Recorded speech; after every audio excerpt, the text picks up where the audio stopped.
ایک شخص کہتا ہے میرا باپ بڑا گنہگار تھا، میں نے غسل و کفن دے کے اسے دفن کیا، رات کو خواب میں اپنے باپ کو دیکھا، تعجب تب ہوا جب میں نے اپنے باپ کو جنت میں دیکھا۔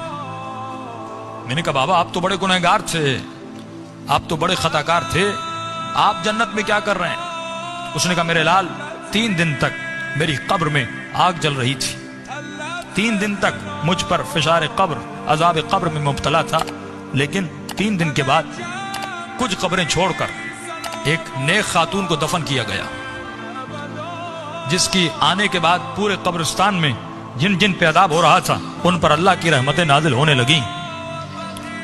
فرمایا نور برس رہا تھا۔ کہ بابا یہ کیسا نور تھا؟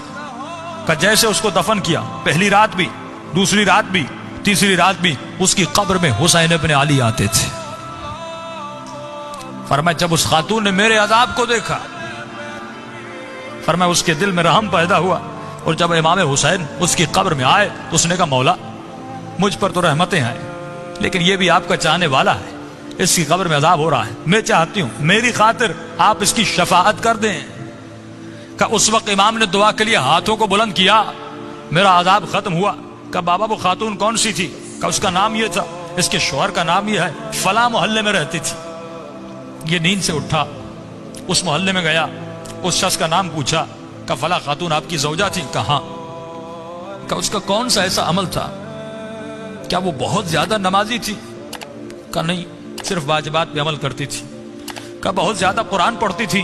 کہ نہیں، مختصر قرآن پڑھتی تھی۔ کہ کوئی ان کا خاص بہت زیادہ ذکر تھا؟ کہ نہیں، ایک عام سی زندگی گزارتی تھی لیکن اخلاق کی اچھی تھی۔ اس نے کہا اتنا پوچھ کیوں رہے ہو؟